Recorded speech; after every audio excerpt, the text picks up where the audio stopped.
Hi, this is Danielle, the domestic scientist, and today I'm bringing you a red, white, and blue Independence Day tablescape, so stay tuned. So let's get into this tablescape. The first thing is I want to show you just my blank design area. I have a 4-person glass top Edwardian table, and it has a beautiful mahogany finish, and I also have 2 4-tier tower tables in the back that I'm going to decorate.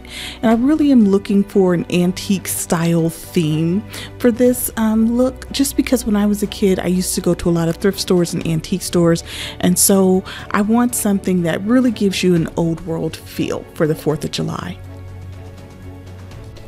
So the first thing that I put on my tower table is this blue and white ship that I got from Hobby Lobby a few years ago. I really like it because it adds a nice nautical theme, and I usually keep it in my office, but today I'm using it for my red, white, and blue tablescape. Now directly up under it I have a antique brass Alidade that I got, I believe, from eBay, and they had this in a brass and they also had it in a chrome finish. It's a really beautiful telescope with a compass at the bottom. And directly up under that, on this 3rd tier, I have a blue and white candle that I just put in a hurricane glass, and both the candle and hurricane glass came from Hobby Lobby. I think it just adds a beautiful texture to the color scheme. And at the very bottom, what blue and white decorations could be complete without me having blue and white ceramic pieces? And I happen to get this from HomeGoods, probably a while ago from HomeGoods, and then I also typically keep that in my home office because of the blue and white color patterns. So in this particular tower, I just wanted to add some interest, some texture, some color, a bright pop of that yellow brass, and something nautical. So I think this gives it a nice old world touch. So here is my second table. My goal for the second one is to kind of mirror some of the things from the first, but to also have it be eclectic. So on my first row, I wanted to make sure I had something with height. My second row, something that was yellow and metal. The third row, I wanted to have the exact same repeat object. And the last one, I wanted my darker finished objects to be there. So I wanted to create a sense of balance, even though each of the items was unique.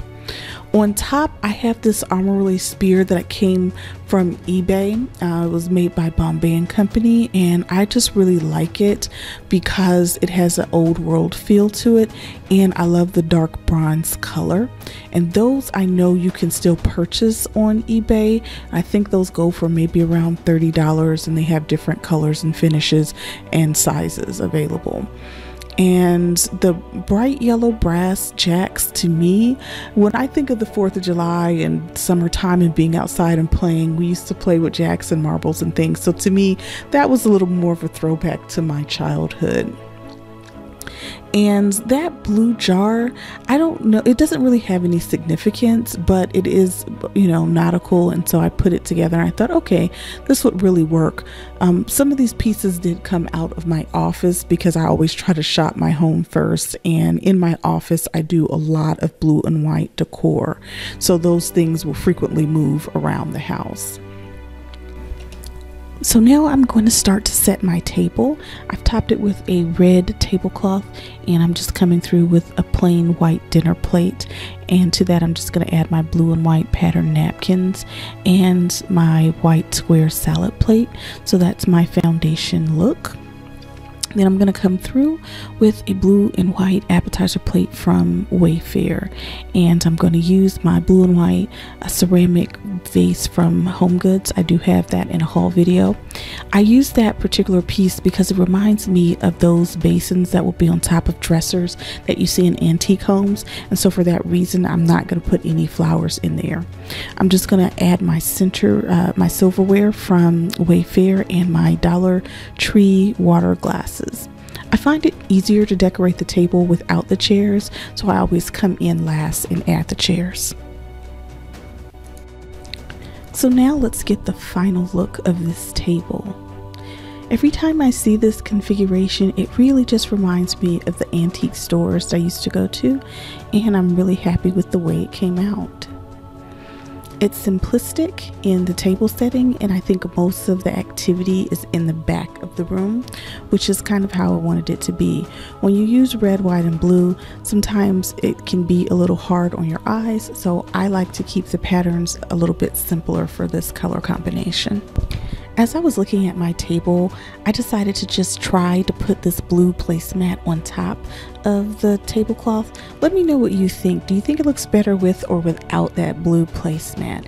I typically don't do a placemat and tablecloth in the same setting, so here I'm really breaking the rules.